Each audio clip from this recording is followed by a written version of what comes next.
Stop பண்ண அவர் ஆரம்பிச்சிருவாரு. ஜூட்டா ஓகேவா sir? வணக்கம். ராம் சேவா சார் இன்னும் சொல்லுங்க. ஓகேவா? கையில் இன்னும் சொன்ன பேசுங்க சார். ஓகேவா சார்? எவ்வளோ சவுண்டாக பேசினா நீங்களாம் சைலண்டாக இருந்தால் தான் கேட்போம். அதனால் நீங்கள் போடுவாங்க சைலண்டாக ஓகேவா சார்? சார் வணக்கம். என் பேர் Ram Seva. First of all உங்களுக்கு ரொம்ப நன்றி. அந்த மீடியா ஃபஸ்ட்டு உங்களால் தான் நாங்கள் வந்து இந்த மாதிரி ஒரு இடத்துல வந்து வரதுக்கு ஒரு பெரிய ஆப்பர்ச்சுனிட்டி. ரொம்ப நன்றி. எனை சுடும் பனி இது வர 21 படம் ரிலீஸ் ஆகுது. இந்த படம் ஆக்சுவலாக வந்து ஒரு உண்மை சம்பவத்தை வச்சு இது அமைக்கப்பட்ட ஒரு படம். இந்த படத்தில் வந்து நம்ம சார் பண்ணியிருக்காங்க. சார் சார் பாகிரா சார், அதுக்கப்புறம் ஹீரோ மேடம் உபாசனா எல்லாம் பண்ணியிருக்காங்க. ஹீரோ நடராஜ் அவர் பண்ணியிருக்காரு. பட் இந்த படம் வந்து ரொம்ப சப்போர்ட் பண்ணது இந்த ப்ரொடியூசர் தான். அவங்களுக்கு வந்து ரொம்ப தேங்க்ஸ் சொல்லணும் இந்த இடத்துல. ஏன்னா ப்ரொடியூசர் தான் வந்து ரொம்ப சிரமப்பட்டு இந்த படத்தை வந்து இந்த நிலைமைக்கு கொண்டு வரது காரணம் இந்த ப்ரொடியூசர் தான். இப்போ அவங்க வந்து கொஞ்சம் ஒரு இஷ்யூனால யூஎஸ் போக வேண்டிய நிலைமை போயிட்டாங்க. ஸோ அவங்களுடைய பிளஸ்ஸிங்கோட இந்த இதை ஆரம்பிச்சிருக்கோம். இது ஆக்சுவலாக ஒரு உண்மை சம்பவம்னா வந்து பொள்ளாச்சியில் நடந்த ஒரு உண்மை சம்பவத்தை வச்சு எடுத்துருக்கு இந்த படம். கண்டிப்பாக இந்த படம் வந்து உங்களோட சப்போர்ட்னால மக்களுக்குலாம் போகணும். ஒரு விழிப்புணர்வான ஒரு படம் தான் இந்த படம். இந்த இப்போ உள்ள ஜெனரேஷனுக்கு இந்த படம் ரொம்ப யூஸ்ஃபுல்லாக இருக்கும். ஸோ அதுக்கப்புறம்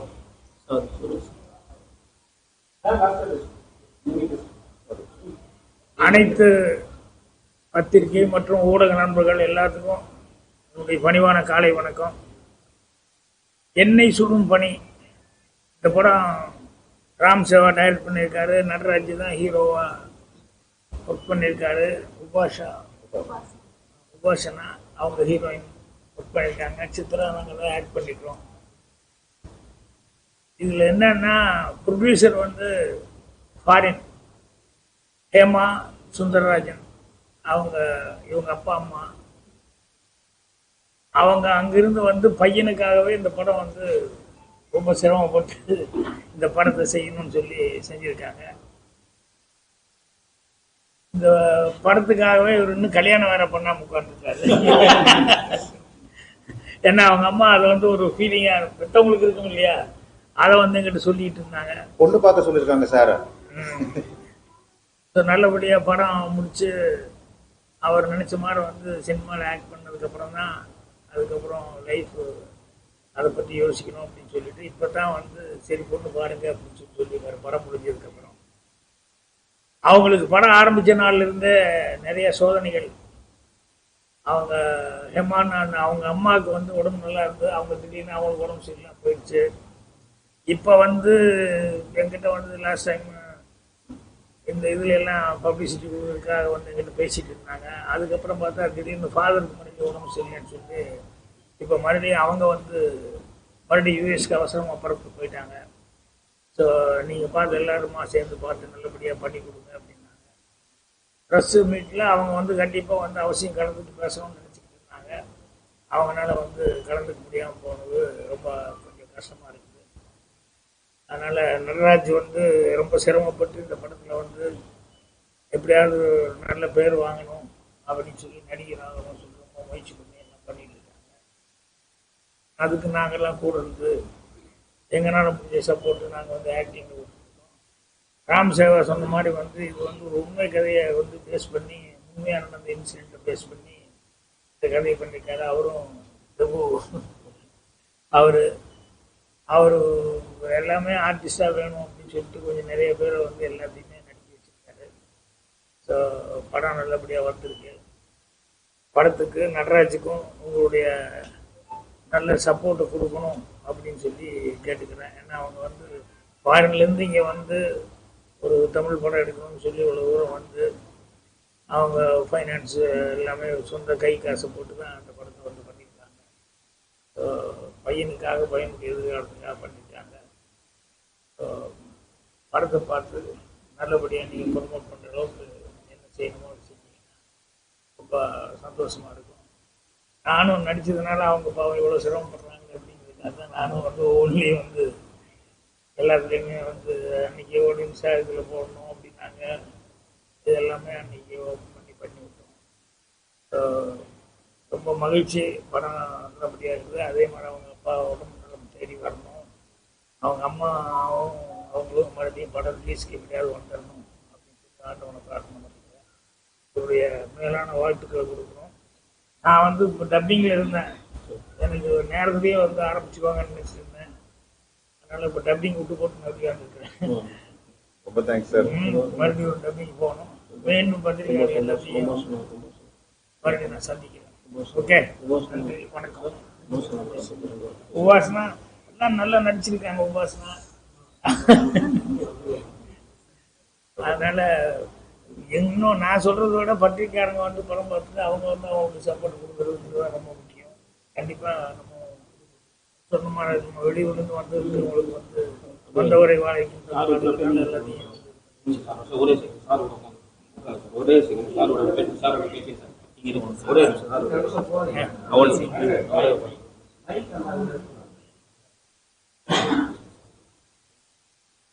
எல்லாருக்கும் வணக்கம். இந்த படத்தினுடைய தயாரிப்பாளர் ஹேமலதா சுந்தரராஜ் பற்றி ஆகிராஜ் சொன்னார். உண்மையில சொன்னோன்னா இது போன்ற தயாரிப்பாளர்களாக தான் இன்றைக்கு சினிமாவில் இயங்கி கொண்டிருக்கிறது.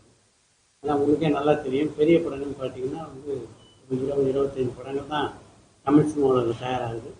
இன்றைக்கு 200க்கும் மேற்பட்ட படங்கள் வருதுன்னா இல்லை 150-160 படங்கள் இது போன்ற தயாரிப்பாளர்களாக தான் சினிமா உலகத்தில் வந்து தொழிலாளர்கள் வந்து தொடர்ந்து வேலை செய்ய முடியுது. அதுக்கெல்லாம் காரணம் இது போன்ற தயாரிப்பாளர் தான். இதுக்கு பின்னால் தன்னுடைய மகனை கதாநாயகனாக்கணும் அப்படின்ற அவங்களுடைய ஆசை இருந்தால் இதெல்லாம் தாண்டி பார்த்தீங்கன்னா ஒரு தயாரிப்பாளராக ஒரு சீசன்டு தயாரிப்பாளர் எப்படி ஒரு திரைப்பட நிறுவனத்தை நடத்துவாங்களோ, எப்படி எல்லாருக்கும் உரிய நேரத்தில் அவங்க பணத்தை கொடுத்து எப்படி அவங்களெல்லாம் கவனிச்சுப்பாங்களோ அதை விட மிகச்சிறப்பாக இவங்க அம்மாவும் அப்பாவும் இவங்க எல்லாரையும் ரொம்ப நல்லா பார்த்துருக்காங்க. அதுக்கு வந்து எங்களுடைய சார்பாக அவங்களுக்கு நிச்சயமாக நன்றியை சொல்லியாங்க. நட்ராஜன் சரி, உபாசனாவும் சரி தங்களுடைய பணியை இந்த படத்தை ரொம்ப சிறப்பாக செஞ்சுருக்காங்க. இது போன்ற புதுமுகங்கள் ஒரு படத்தை நடிக்கும்போது கொஞ்சம் அடையாளம் தெரியணும் அப்படிங்கிறதுக்காக தான் பாக்யராஜ் போன்ற கலைஞர்கள் எல்லாம் அவங்க இந்த படத்தில் வந்து முக்கியமான ஒரு வேடத்தில் நடிக்க வச்சுருக்காங்க. இது போன்ற கலைஞர்களை சப்போர்ட் பண்ணுறதுக்காக பாக்யராஜன் பார்த்தீங்கன்னா படத்தில் நடிக்க ஒப்புக்கொண்டது மட்டும் இல்லாமல் இந்த படத்தை விளம்பரப்படுத்துகிற எல்லா நிகழ்ச்சியும் இதில் பார்த்தீங்கன்னா எத்தனை பேர் நடிச்சிருக்காங்க லிஸ்ட்டு பார்த்தா உங்களுக்கு தெரியும். இதில் எத்தனை பேர் இங்கே கலந்துட்டுருக்கோன்னு உங்களுக்கு தெரியும். இதில் இருக்கிற லிஸ்ட்டில் இருக்கிற ஆட்களை விட இவர் எவ்வளோ முக்கியமானவர் அப்படின்றது எல்லாரும் அறிந்த விஷயம். இவங்கள பல பேர் இன்னைக்கு வரல. ஆனால் பாக்யராஜ் இங்கே வந்திருக்காருன்னா அதுக்கு முக்கியமான காரணம் இது இங்கேருந்து அமெரிக்காவிலும் வந்து ஒரு திரைப்படத்தை இருக்கணும் ஆர்வத்தோடு வந்திருக்காங்க. அவங்களுக்கு நம்மளால் முடிஞ்ச ஒரு சப்போர்ட்டை கொடுக்கணும் அப்படின்ற ஒரு நல்ல குணம் தான். ஏன்னா பாக்யராஜ் வந்து சினிமா உலகத்தில் எப்படிப்பட்ட இடத்துலேருந்து வந்தார் அப்படின்னு தெரியும். சினிமா உலகத்தினுடைய ஆரம்ப நிலையிலேருந்து இன்றைக்கு ஒரு உயர்ந்த நிலையை அடைந்திருக்கின்ற ஒரு கலைஞர் தான் பாக்யராஜ். அதனால தான் இப்படி வந்து அந்த நிகழ்ச்சி அவரால் வந்து வெளிக்காட்ட முடியுது அப்படின்னு. யார் சினிமாவில் போனாலும் ஒரு நாங்கள் முழுசாக சப்போர்ட் பண்ணணும் அப்படின்னு. ராம் சேவா பொறுத்த வரைக்கும் என்னென்னா அவருடைய எல்லா படங்களையும் நான் நடிச்சிருக்கேன். நல்ல ஒரு வேகமாக செயல்படக்கூடிய ஒரு இளைஞர் இயக்குனர். இது போன்ற இயக்குநருக்கெல்லாம் என்னுடைய ஒரே ஒரு அறிவுரை தான் அதை நான் இங்கே பதிவு செய்யணும்னு நினைக்கிறேன். இன்றைக்கு சினிமாவில் இருக்கிற சூழ்நிலையில் மிக முக்கியமானது கதை. எல்லாருமே நல்ல கதைகள் எழுதுகின்ற ஆற்றல் படைத்தவர்கள். எவ்வளோ கதைகள் வந்து இன்னைக்கு கதாசிரியர் எழுதியிருக்காங்க, பல இலக்கிய கருத்தாக்கள் எழுதியிருக்காங்க. அதனால் கூடுமான வரைக்கும் திரைப்படங்கள் உருவாக்கும் போது அந்த கான்ட்ரிபியூஷன் எடுத்துக்கணும். நம்ம கதை எழுதுதான். இப்போ நானும் வந்து பல படங்களை கதை வசதி எழுதி தயார் பண்ணோம்னா இது ஒருத்தர் கதை கிடைக்கும்போது அவருடைய கான்ட்ரிபியூஷன் படத்தில் அமையும். அதுக்கு திரைக்கதை அமைக்கிறதுக்கு இன்னொரு தேர்ந்த ஒரு கதாசிரியர் கூப்பிடுங்க. சினிமாவில் எத்தனையோ பேர் இருக்காங்க அனுபவம். அந்த ஆளை கூப்பிடும்போது இவங்க எல்லாருடைய கூட்டு முயற்சியில் ஒரு படம் உருவாகும் போது இன்னும் கொஞ்சம் மிகச்சிறப்பான இடத்தை அடைவதற்கு வாய்ப்பு இருக்குது. அதனால் ஒரு நல்ல கதாசிரியர் ஒரு நல்ல ஒழிப்பு இதுதான் சினிமாவில் ரொம்ப முக்கியமான விஷயம். இதை ரெண்டையும் தேர்ந்தெடுத்து இந்த இளைஞர்கள் வந்து தங்களுடைய படங்களை பயன்படுத்தணும் அப்படின்ற என்னுடைய இந்த ஆசையை வேண்டுகோளாக அவருக்கு வைக்கிறேன். இந்த படத்தை பொறுத்த வரைக்கும் இந்த எந்த ஒரு திரைப்படமும் உங்களை போன்ற பத்திரிகையாளருடைய முழு ஆதரவு இல்லாமல் மிகப்பெரிய வெற்றி அடைவது கடினம். அதனால் இந்த படத்தை பொறுத்த வரைக்கும் முழுவாக நீங்கள் நினைக்கிற மாதிரி 100% குறை இல்லாமல் படமாக இருக்காது. இப்பே சொல்லிடுங்க. ஒரு சில குறைகள் இருக்கலாம். ஒரு புதியவர்கள் அப்படின்னால அந்த குறைகளை எல்லாம் தவிர்த்து விட்டு கூடுமான வரைக்கும் இதில் இருக்க நல்ல விஷயங்களை ஹைலைட் பண்ணி உங்களை பாராட்டணும் அப்படின்னு உங்களை வேண்டி கேட்டுக்கிறேன். ஒரு என்னதான் இவ்வளவு நடிகர் நடிச்சிருந்தாலும் தேட்டர் இவங்களுக்கு கிடைக்க மாட்டேது. அதை பத்தி எதுவும் சொல்ல மாட்டேன். என்னதான் இப்ப நடிகர் நடிச்சாலும் பெருமையான பாக்யராஜ் சார் லட்சுமி சார் நடிச்சா கூட தேட்டர்லாம் கிடைக்க மாட்டேது. திரையரங்கெல்லாம் போக மாட்டாங்க. அதை பத்தி என்ன நினைக்கிறீங்க? ஒன்றும் இல்லை, நீங்க மட்டும்தான் பிஸியா இருந்துட்டு இருக்கிறீங்க. உங்களுடைய டைம் தான் கிடைக்கவே மாட்டேங்குது. இப்ப 17, 19 வந்து இல்லைங்க, நீங்க பிஸியா இருக்கிறது ரொம்ப சந்தோஷமா இருக்கு. ஆனா என்னன்னா, நீங்க இவ்வளவு எல்லாம் பிஸியா இருக்கிற அளவுக்கு படங்களும் வந்து ஓடணும் இல்லையா? அதுக்கு வந்து என்னன்னா, தேட்டர் தட்டுப்பாடுங்கிறாங்க, வியாபாரம் தட்டுப்பாடுங்கிறாங்க, அப்புறம் வந்து கோடிகளை மட்டும்தான் நம்பிட்டு படம் எடுக்கிறாங்க. இதெல்லாம் என்னன்னு சொன்னோம்னா, இன்னைக்கு காலையில் கூட ஹெட்லைன் ஏதோ ஒரு பத்திரிகை வீக்லி மேக்சின் சினிமா வந்து எவ்வளவு கீழே போயிட்டு இருக்குது ஹெட்லைன் போட்டுருக்காங்க. ஒரு 3-4 படத்தை தவிர்த்து வேற எந்த படமே ஓடலை தன்னால் எடுத்ததுல அப்படின்னு சொல்லிட்டு. அதனால தியேட்டர்கள் இதெல்லாம் வந்து எல்லாம் சங்கங்கள் தான் 3-4 சங்கமா ஆயிட்டு இருக்கு. ஒவ்வொன்றும் இந்த சங்கம் 2 சங்கம், அந்த சங்கம் 2 சங்கம் அப்படின்னு சொல்லி ஆயிட்டு இருக்க வழிய சினிமா எடுக்கிறதுக்கு முதல்ல கொஞ்ச நாளைக்கு முன்னால கூட ஓடிடி அப்படின்னு சொன்னோடனே அது ஏதோ ஹார்ட் கேக் மாதிரி எல்லாரும் நினைச்சுக்கிட்டு சந்தோஷப்பட்டுக்கிட்டு இருந்தாங்க. இப்போ கடைசியில் பார்த்தா ஓடிடி வந்து தேட்டரில் நீங்கள் போட்டு வாங்க அப்புறம் பார்த்துக்கலாம் அப்படின்ட்டாங்க போல இருக்கு. அதனால இப்போ அதுவும் பிரச்சனையாக உட்கார்ந்துட்டு இருக்காங்க. அதனால இந்த சினிமாக்களில் பொதுவாகவே சினிமாக்கே சோதனையாக தான் இருக்குது. இதுக்கு நடுவில் என்னன்னா, நல்ல படங்கள் எடுத்தால் நீங்களும் நல்லா எழுத முடியும். படங்கள் நல்லா எடுக்காமல் வந்து நீங்கள் அதை பண்ணுங்க இதை பண்ணுங்க அப்படின்னு சொல்லி கேட்டுக்கிறதுல பிரயோஜனம் இல்லை. அப்புறம் அதே மாதிரி படங்கள் எடுக்கிறதுக்கு இப்போ சித்ரா சொன்னார், கதை ஒன்றும் இல்லாமல் வந்து என்ன காசு போட்டு பண்ணாலும் அது வந்து அதனால எந்த விதமான யூஸும் வந்து போகிறதில்லை. ஸோ எல்லாருமே ஒரு காலத்தில் வந்து புதுமுகங்கள் இப்போ வந்து முதல்ல யார் நடிச்சிருக்கான்னு சொல்லி கேட்டு தான் பேச ஆரம்பிக்கிறாங்க. எல்லாரும் முதல் நடிக்கும் போது மட்டும் எப்படி இருந்தாங்க? எல்லாருமே எல்லாம் தெரிஞ்சவங்களாக இருந்தாங்க. அதனால புதுமுகங்களுக்கு வந்து இது இந்த மாதிரி ப்ரொடியூசர் எங்கள் வெளியூர்லேருந்து வந்து இங்கே நம்மளை நம்பி தமிழகத்தில் வந்து படம் எடுக்கான்னா அதுக்கு மற்றவங்க எல்லாருடைய சப்போர்ட்டும் நல்லா இருக்கும். அதனால் நீங்கள் சொல்கிற தேட்டர் ப்ராப்ளம் எல்லாம் சங்கத்தில் கேட்க வேண்டிய கேள்வி என்ன கேட்டீங்க? இங்கே வந்து ஒரு படம் ரிலீஸ் ஆகிறதுக்கு வர படம் எல்லாத்தையும் ஸ்டாப் பண்ணி வச்சிருந்தாங்க. தெரியும் இல்ல சார், சில நேரங்கள்ல சில பேர் அதே சினிமா துறையில பெரிய ஜாமானா இருக்கு, நீங்க எல்லாம் கேட்க மாட்டீங்க. அது சங்கம் நிறைய இருக்குன்றீங்களா? இல்ல சார், சங்கம் தான் கேட்கணும் சார். இது வந்து தனிப்பட்ட ஆளு சித்ராவோ நானா போய் தனியா பேசணும். நாங்க மேடை கிடைச்சா இப்படி பேசுவாங்க, கஷ்டமா இருக்குதுன்னு தான் பேச முடியும். இது வந்து அந்த தீர்வுக்கு வந்து அந்த சங்கம் வச்சிருக்காங்கல்ல, அவங்க தான் போய் அதுக்கான முயற்சி பண்ணணும். கவர்மெண்ட் வந்து அது அக்கறை எடுத்து அவங்களும் பண்ணணும். அது விட்டு போட்டு தேட்டர் இல்லாம என்ன ரொம்ப நாள். கேரளா வந்து கவர்மெண்ட் இதே சினிமா நஷ்டம் ஆகுதுன்னா ஓடிடி ஆரம்பிச்சிருக்காங்க. இங்கே தமிழ்நாட்டுல ஏன் சினிமாவை கண்டுக்கவே மாட்டாங்க?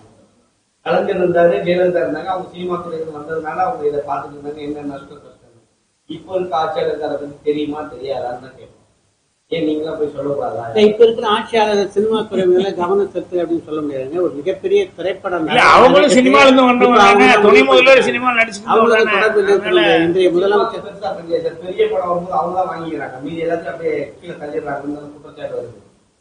நீங்க சொல்ற மாதிரி துணை முதல்வர் சொன்னீங்களா, அவங்க ஒரு கம்பெனி வச்சிருக்காங்க, ஒரு படம் ரிலீஸ் ஆகுது விடாமுயற்சி, மீதி எல்லா படத்தையும் லாக் பண்ணி வச்சிருக்காங்க. அப்ப மக்கள் எந்த தேட்டருக்கு போவாங்க? எந்த தேட்டருக்கு போனாலும் அதெல்லாம் பார்ப்பாங்க. சின்ன படங்களை போய் பார்க்க முடியாதுல்ல. அவங்க விட்டுருங்க, அவங்க இல்ல வேற யாராவது வேற ஒரு புது விநியோகஸ்தராக இருந்தாலும் அஜித் படம் வருது, ராம் சேவா படம் வருது, திரையரங்காரங்க யாருக்கு தேட்டர் கொடுப்பாங்க எனக்கு சொல்லுங்க சார். எம்ஜிஆர் படமும் வருது, சிவாஜி படமும் வரும்போது அங்க ஜெமினி படமும் வரும்ல, விட்டு பாருங்க சொல்ல. நீங்க எல்லாம் போய் கேட்கலாம். இப்போ அந்த மாதிரி படங்களுக்கு எல்லாம் வந்துட்டு தான் இருக்குது. அதனாலதான் ரப்பர் பந்து எல்லாம் ஓடுது இல்ல. பின்னெல்லாம் அதெல்லாம் கலெக்ஷன் பண்ணிட்டு அவங்க வந்து ரங்கநாதனும் அந்த காம்பினேஷன் டைரக்டர் யார் இந்த படம் பண்ணிக்க இவங்க எல்லாம் வந்து என்ன தைரியத்துல இருக்கிறாங்க படத்தை? சார் பெரிய நிறுவனங்கிறது இல்லைங்க. பெரிய நிறுவனம் ஏன் அவங்க கிட்ட போனாங்கன்னா அவங்க ஆல்ரெடி ப்ரூவ் பண்ணாங்க. அதனாலதான் பெரிய நிறுவனம் அந்த மாதிரி ஆளுகளை வந்து அதை விட்டுருங்க. திறமையான ஆளுகளை டிராகன் படத்துக்கு கூட்டம் வந்தது காரணம் பெரிய நிறுவனம் தயாரிப்புன்றதுனாலயா அந்த படத்துக்கு கதாநாயகனாலயா? அதெல்லாம் கிடையாது. கதாநாயகனாலதான் அந்த பிரதீப் ரங்கநாதனுடைய முந்தைய படம் மிகப்பெரிய வெற்றி அப்படின்றனால அந்த படத்தை ஏஜிஎஸ் இல்ல நீங்க தயாரிச்சிருந்தாலும் இந்த அளவுக்கு எல்லா தேட்டர்லயும் எதிர்பார்ப்பு இருந்ததுங்க. முதலே ஆல்ரெடி ப்ரூவ் ஆனதுனால எதிர்பார்ப்பு இருந்தது. அவ்வளவுதான் விஷயமே தவிர தயாரிப்பு நிறுவனம் காரணம். பெரிய நடிகர்கள் நடிச்சா போதுமா? புதுமுகங்களா வரக்கூடாதா? பிரதீப் ரங்கநாதன் யாருங்க புதுசும் இல்லாம முதல்ல எப்படி ப்ரூவ் பண்ணாரு? ஒரே படம் தானுங்க. நான் ஒண்ணு சொல்லலாமா? இந்த இத பத்தி எனக்கு ஒரு கருத்து இருக்கு, நான் சொல்லலாமா? அவர் புதுமுகம் தானே. நான் வந்து ஒரு 10-12 வருஷமா இந்த இண்டஸ்ட்ரியில இருக்கேன். நான் இதுல பார்த்ததுல எல்லாமே வந்து நல்ல படம் நல்ல கதையா இருந்துச்சுன்னா ஓடிடுது. ஓகே, அதுக்கு வந்து நீங்க வந்து வாய்ப்பு கிடைக்க மாட்டேங்குதுன்னு சொல்றீங்க. தியேட்டர்ல ஓடுறது எனக்கு தெரிஞ்சு வாய்ப்புலாம் கிடைக்குது. இப்போ எங்க படம் ஒரு சின்ன படம் தான். நாங்க வந்து போய் இப்போ ஒரு தியேட்டர் ரிலீஸ்க்காக பேசும்போது யாருமே நோன்னு சொல்லல எங்க கிட்ட. எல்லாருமே நாங்க பார்த்து சொல்றோம்னு சொல்றாங்க. ஆனா வந்து எல்லாராலையும் ஒரு நாளைக்கு அந்த 5 ஷோ கொடுக்க முடிய மாட்டேங்குது, 3 ஷோ கொடுக்க முடிய மாட்டேங்குது. ஏன்னா அவ்வளவு படங்கள் வருது. இந்த வீக்கெண்ட் வந்து 10 படம் வருது. எல்லாமே சின்ன படங்கள் தான் நீங்க சொல்ற மாதிரி. ஒரு பெரிய படமும் வரல. நீங்க பெரிய படம் வந்து ஒரு பெரிய கம்பெனி வாங்கி அவங்க ரிலீஸ் பண்றதுனால எல்லா தேட்டரும் எடுத்துக்கிறாங்க கிடையாது. அவங்க எல்லா தேட்டரும் எடுத்துக்கிறது கிடையாது. அவங்க வச்சிருக்காங்க, நம்மளுக்கும் கொடுக்குறாங்க. படம் நல்லா இருந்துச்சுன்னா ஓடிடுது. இப்ப சொல்ற மாதிரி லப்பர் பந்துன்னு ஒரு படம் இருந்துச்சு, நல்லா ஓடிச்சு. ஏன்னா கதை நல்லா இருந்துச்சு, வாழை நல்லா இருந்துச்சு, ஓடிச்சு. அதே மாதிரி அது கூட வந்த 10 படம் எங்க உங்களால பேர் சொல்ல முடியுமா? முடியாது. ஏன்னா மக்களே வந்து ஒரு கருத்து வச்சிருக்காங்க. இப்படி படம் பார்த்துட்டு ஒருத்தன் வந்து நல்லா இருக்குன்னு சொன்னான்னா அதை கேட்டுட்டு இன்னொருத்தங்க போய் பாக்குறாங்க. அப்படியே ஹிட் ஆகுது படம். எங்க படமும் அப்படி வரும்னு எனக்கு ஒரு நம்பிக்கை இருக்கு. ஏன்னா அந்த படம் இந்த படமும் அந்த மாதிரி ஒரு நல்ல கருத்து வச்சிருக்கோம், நல்ல கதை இருக்கு. அண்ட் அதுக்கப்புறம் வந்துட்டு இது வந்து ஒரு ஒரு ஒரு உண்மை கதையா இருந்தாலும் அதுல வந்து ஒரு சின்ன ஃபேண்டசி மாதிரி ஒரு ட்விஸ்ட் இருக்கு. நல்ல விஷயங்கள் வச்சிருக்கோம் இந்த படத்துல. ஸோ இப்போ எங்க படமும் ஹிட் ஆகணும்னா அதுக்கு எப்படி பண்றது? உங்களை மாதிரி ஆளுங்க வந்து ப்ரெஸ்ல போடுறது, பப்ளிசிட்டி பண்றது. அது மட்டும் இல்லாம நம்ம தியேட்டர்ல போய் மக்கள் பார்த்துட்டு வெளியே வந்து நம்ம படத்தை பத்தி நல்லா சொல்லும் போது நீங்க அதை எடிட் பண்ணாம கரெக்டா போடுறது. அப்படி பண்ணாலே போதும்னு நினைக்கிறேன். நம்ம இந்த இண்டஸ்ட்ரிக்கு நம்ம இண்டஸ்ட்ரி நீங்க சொல்றதுங்க. அந்த டாமினேஷன்ங்கிறது ஒரு காலத்து டிஸ்ட்ரிபியூட்டர் கையில இருந்தது, ஒரு காலத்து ப்ரொடியூசர் டாமினேஷனா இருக்கும். அப்புறம் தேட்டருக்காரங்க டாமினேஷன் மாறி மாறி வந்துட்டு தான் இருக்கும். இப்போ டைரக்டர்களுக்காக அப்படின்னு சொல்லிட்டு ஒன்று இருந்தது இல்லையா? அப்புறம் ஹீரோக்களை பிடிச்சா தான் டைரக்டர் பிடிக்க முடியும்னு வந்தது. அப்புறம் ப்ரொடியூசர்களே பெரிய பெரிய பேனர்ல இருக்கிற ப்ரொடியூசர்களே முதல்ல ஹீரோ கிட்ட கதை சொல்லிட்டு வாப்பா, அது ஓகேன்னா எவ்வளோ கோடி வேணாலும் நான் கொடுக்குறேங்கிற மாதிரி அவங்களே கொடுத்துருக்காங்க. எல்லாமே இப்படி இருக்குது. ஸோ அதனால இன்னைக்கு எல்லாருக்குமே ஒரு தட்டுப்பாடுங்கிறது என்னன்னா, ஓரளவுக்கு கொஞ்சம் புரிஞ்சுக்கிட்டாங்க. என்னன்னா கோடிகளை இறக்கிறதுனால கண்டிப்பாக படம் ஓடிட போறது இல்லை. நல்லபடியாக வந்து கதை மற்றதெல்லாம் நல்லா இருந்ததுன்னா கரெக்டாக இருக்கக்கூடிய வேற பிரம்மாண்டங்கள் அது இதெல்லாம் பண்ணி மட்டும் சர்வீஸ் பண்ணி ஒன்றும் பண்ண முடியாது அப்படிங்கிறது இப்போ புரிஞ்சுக்கிட்டாங்க. அதனால வந்து அது ரொம்ப சந்தோஷமா இருக்கக்கூடிய சமாச்சாரம் என்னன்னா, இந்த சின்ன சின்ன படங்கள் எல்லாம் வந்து டக்குன்னு பெரிய ஹிட் ஆகுறதுங்கிறது நமக்கு ரொம்ப ஹாப்பியான ஒரு இதாக இருக்கு. அதுக்கு பத்திரிகை முக்கியமான காரணம். முக்கியமான விஷயம் சொல்ல நினைக்கிறேன். இது போன்ற விஷயங்கள்லாம் நம்ம பேசுறதுல ஆச்சரியம் இல்லை. இந்த நிகழ்ச்சி எதுக்காக ஏற்பாடு செய்யப்பட்டதுன்னா, எனை சுடும் பணி படத்தை எப்படியாவது மக்களுக்கு கொண்டு போய் ஒரு நிமிஷம் சொல்லிடுறேன். இதை கொண்டு போய் சேர்க்கறதுக்காக ஏற்பாடு செய்யப்பட்ட நிகழ்ச்சி. இதுல உங்க ஆர்வம் காரணமா இது போன்ற விஷயங்களுக்கு கேட்டு தெளிவு பண்ணணும் அப்படின்னு கூட நீங்க கேள்விகள் கேட்கலாம். ஆனா செய்திகளை பிரதானப்படுத்தும் போது எனை சுடும் பணியை பற்றி போட்டு உள்ள இதை பற்றி போடுங்க, தப்பு இல்லை. ஆனா இதை வந்து தலைப்பு செய்தியாக்கி எதுக்காக இந்த நிகழ்ச்சி ஏற்பாடு செய்யப்பட்டதோ அந்த கவன சிதறவு இல்ல அப்படி நீங்க நினைக்காதீங்க. நீங்க அது கூடவே வேற ஏதாவது கேப்ஷன் வச்சுக்கோங்க, இதையும் வச்சுக்கோங்க. இதுக்காக உள்ள வந்து பாப்பாங்க, பயங்கர என்ன சொல்லியிருக்காங்க தான் பாப்பாங்க. என்ன சொல்லி பழகி ஒருத்தவங்க தேட மாட்டாங்க. செய்தி போறதுக்கே இப்படிப்பட்ட டைவர்ஷன் தேவைப்படுதுன்னா அப்ப படங்களுக்கு யோசிச்சு பாருங்க. அப்போ நீங்களே சொல்லுங்க, நீங்க தான் சொல்லணும். ஒரு செய்திக்கே உங்களுக்கு தேவைப்படுது, இந்த டைரக்டா இந்த செய்தியை பத்தி சொன்னா ஜனங்க பார்க்க மாட்டாங்க. இதுக்கு ஒரு டைவர்ஷனா ஒரு கேப்ஷன் தேவைப்படுதுன்றீங்கல்ல. அப்புறம் தமிழக அரசு உதவி பண்ண மாட்டோம் நிறைய பேர் சொல்றாங்க. உங்களை மாதிரி நிறைய ஜாமான் சொல்றாங்க. என்ன காரணமா இருக்கு? ஏன்னா தமிழ் சினிமால இருந்து நிறைய பேர் வந்து அரசியல் போயிட்டாங்க. ஒருவேளை அதனால தான் இருக்குமோ? என்ன தமிழ் சினிமால இருந்து நிறைய ஆக்டர்ஸ் எல்லாம் வந்து அரசியல் போயிடாங்க. அது ஆப்போசிட்டா பெருசா பேசப்படுறாங்க. சோ அதனால வந்து இவங்க ஏன் ஹெல்ப் பண்ணணும்னு சொல்லிட்டு ஒரு விஷயம் இருக்குமோ? உங்களுடைய போகம் நடக்குதுன்னு சொல்றாங்க. இந்த தமிழ் சினிமால எத்தனை நடிகர்கள் இப்ப வந்து அரசியல் இருக்காங்கன்னு சொல்லுங்க. எத்தனை பேர் அரசியல் எந்த காலத்துல அரசியல்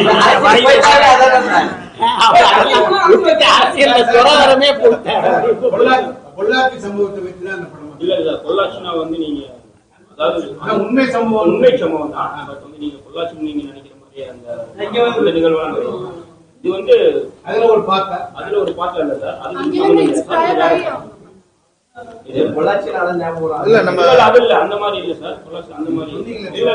பொள்ளாச்சினா அந்த வேற மேட்ச் இது. அந்த மேட்ச் இது வேற மேட்ச்.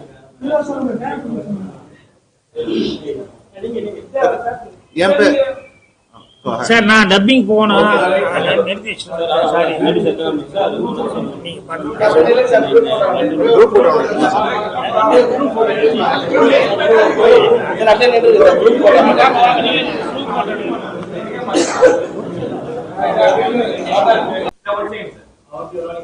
பர்பிள் சட்டை. Okay okay. ஹாய், என் பேர் நட்ராஜ் சுந்தராஜ். இந்த படத்துல ஹீரோவா நடிச்சிருக்கேன், ராம் சிவா டைரக்ஷன்ல. அதுக்கப்புறம் வந்துட்டு இந்த படத்துல என் கேரக்டர் பேர் வெற்றி, ஒரு அஸ்பைரிங் ஐபிஎஸ் ஆஃபீஸர். ஆனா வந்து ஐபிஎஸ் படிச்சுட்டு இருக்கும் போதே ஜாலியா வாழ்க்கை என்ஜாய் பண்ணணும்னு நினைக்கிற ஒரு கேரக்டர். எங்க அப்பா, எங்க பக்கத்து வீட்டு பொண்ணு லவ்வர், சின்ன வயசுல இருந்தே பழக்கம். அண்ட் படம் வந்து பேசிக்கலா நம்ம வாழ்க்கையில நடக்கிற மாதிரி ஜாலியா ஒரு பையன் என்ஜாய் பண்ணிட்டு இருக்கும் போது சில கஷ்டங்கள், கோபங்கள் எல்லாம் மீட் பண்ணும்போது எப்படி ஃபேஸ் பண்றான்றது ஒரு கதை. அது போக இன்னொரு சைடு ஆஃப் த கதை வந்து நம்ம பாக்யராஜ் சார் வச்சு ஒரு கிரைம் த்ரில்லர் கதை. இந்த படம் வந்து ரொம்ப நல்லா வந்திருக்கு, எல்லாரும் பார்க்கணும்னு நான் கேட்டுக்கிறேன். அதே மாதிரி நம்ம ஹீரோயின் ஏதாவது சொல்லுவாங்க இப்போ. ஹாய் வணக்கம். ஃபர்ஸ்ட் எல்லாருக்கும் நன்றி இங்கே வந்திருக்காங்க. பேர் உபாசனா. இது என்னோட ஐ திங்க் 8வது படம் ரிலீஸ் ஆக போகுது. And I am grateful and thankful Ram Seva sir and Hema ஆண்டிக்கு எனக்கு இந்த சான்ஸ் கொடுத்துருக்காங்க. And I'm glad I'm part of this entire team. எனக்கு இந்த படம்ல இன்னொன்று விஷயம்னா மனோபாலா சாரோட அவங்க இப்போ he's not here with us, but I got a chance to play his daughter. So I am very grateful for that. அதை விட நீங்கள் எல்லாம் கேள்வி மாதிரி கேட்டிருக்கீங்க, சின்ன படம்க்கு யார் போய் பார்ப்பாங்களா? ஸோ ப்ளீஸ் நீங்கள் மீடியாக்காரர் ப்ளீஸ் சப்போர்ட் பண்ணுங்க. And I hope every one goes and watches in the theatre. Thank you. உங்களுக்கு தெரிஞ்சவங்க எல்லாருக்கிட்டையும் சொல்லுங்க, கொஞ்சம் போய் பார்த்து படத்துக்கு சப்போர்ட் பண்ண சொல்லுங்க. தேங்க்யூ. ராம் சிவா சார் ஏதாவது சொல்லணும்? இந்த இனிய தருணத்தில் இன்னொரு முக்கியமான செய்தியும் உங்களுக்கு பகிர்ந்துருக்கார் ராம் சேவா சார்.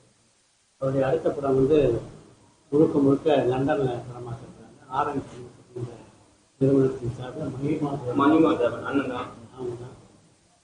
அடுத்தது வந்து அப்படி ஒரு படத்தை ஏற்க இருக்கிறார் அப்படிங்கிற செய்தியும் உங்களுக்கு தெரிவித்துக் கொள்வதில் மகிழ்ச்சி.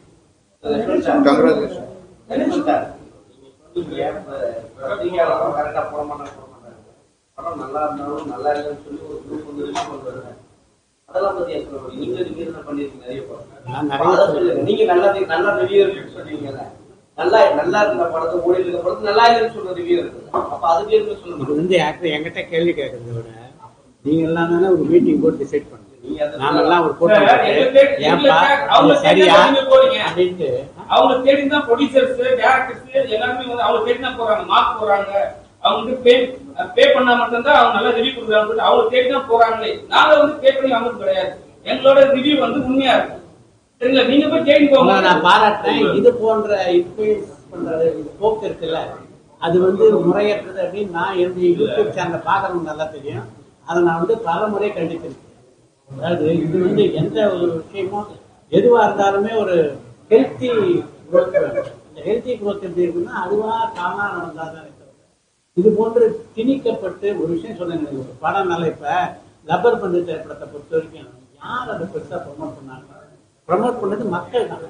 படம் நல்லா இருந்தது ப்ரமோட் பண்ணாங்க. அதனால எந்த ஒரு ப்ராடக்டும் நல்லா இருந்ததுன்னா நீங்க வலிந்து திணிச்சு இவரை போய் நல்லா இருக்குன்னு சொல்ல தேவை. ஆட்டோமேட்டிக்கா நல்லா இருக்குதுன்னு நீங்க சொல்லுங்க. வேற ஒரு ஹோட்டலில் போய் சாப்பிட்டு வரீங்க, உங்க நண்பர்கிட்ட சொல்லும்போது இந்த ஹோட்டலில் தோசை சாப்பிட்டேன் ரொம்ப சூப்பராக இருந்து ட்ரை பண்ணுன்னு அப்படின்னு சொல்லுங்க. நீங்க அந்த ஹோட்டல் பிஆர்ஓவா? அந்த ஹோட்டல் ஏதாவது காசு தராரா உங்களுக்கு? இல்லை. ஆனாலும் நீங்க அந்த பிஆர்ஓ கேம் பண்றீங்க. ப்ராடக்ட் இஸ் குட், அதனால நீங்க ஒர்க்ஸ் பண்றீங்க. அதுதான் சினிமா. சினிமா இப்போதானே நெட்ஃப்ளிக்ஸ் எல்லாம் பார்க்குறோம். நம்ம ட்விட்டர் ஹேண்டில் இப்போ தான் இருக்கு, இன்ஸ்டா ஹேண்டில் இப்போ தான் இருக்கு. ஒரு 40-50 வருடங்களுக்கு முன்னால பாவரிசையில சிங் படம்லாம் வெற்றி பெற்ற போது இவங்கெல்லாம் யார் இருந்தாங்க? சின்ன படம் சொன்னீங்க, கதை நல்லா இருந்தது சொன்னீங்க. அது கூட ஒரு 10 படம் வந்துச்சு. விடாமுயற்சி வரும்போது படம் நல்லா இருந்தா அது கூட ஏன் விடல? அதுதான் என்னோட கேள்வி.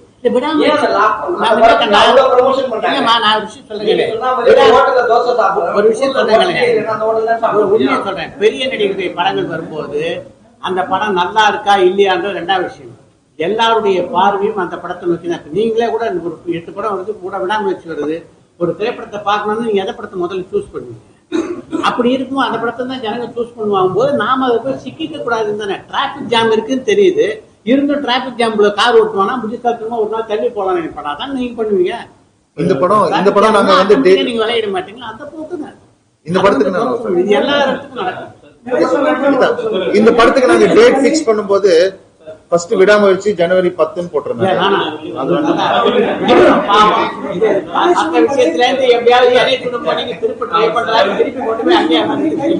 சார் அப்படியே இல்ல நாங்க வந்து சிம்பிளா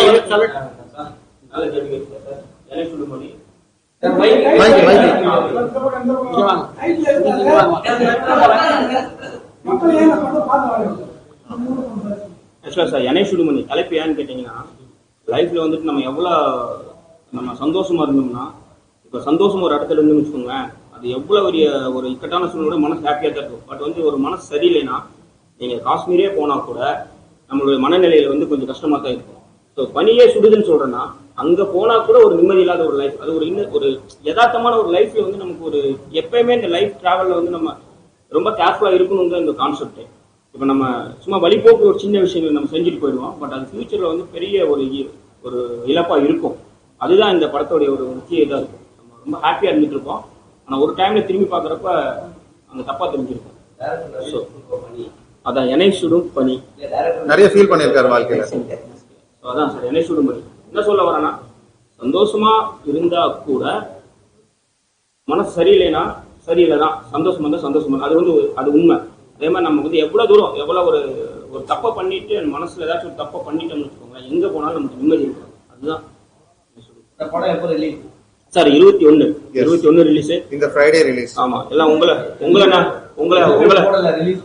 சாரி வீடியோ ஓட்டி இருக்க போகுது. மார்ச் 21 உங்களை நம்பித்தான் இருக்கு. தயவு செஞ்சு நல்லா சப்போர்ட் பண்ணுங்க. ஆமா சார், இல்ல கமர்ஷியல் 2 தான் தேட்டரா சார். சார் இப்போதைக்கு 40 பிளான் பண்ணிருக்காங்க சார். 40 இல்ல 40 தான் கிடைச்சிருக்கு. பட் இன்னும் படம் கண்டிப்பா நல்லா இருக்கும், மேற்கொண்டு தேட்டர் கிடைக்கும் நம்பிக்கை இருக்கு. கடவுள் ஹெல்ப் பண்ணுவான்னு நினைக்கிறேன். எல்லாரும் வந்ததுக்கு ரொம்ப தேங்க்ஸ். அதே மாதிரி நம்ம சாரு வந்து அடுத்த என்னோட ப்ராஜெக்ட்ல ஆரஞ்ச் ஃபிலிம்ஸ் சொல்லிட்டு மகிபா தேவன் அண்ணன் ப்ரொடியூசர்ல அந்த சாரு லண்டனுக்கு போறோம்.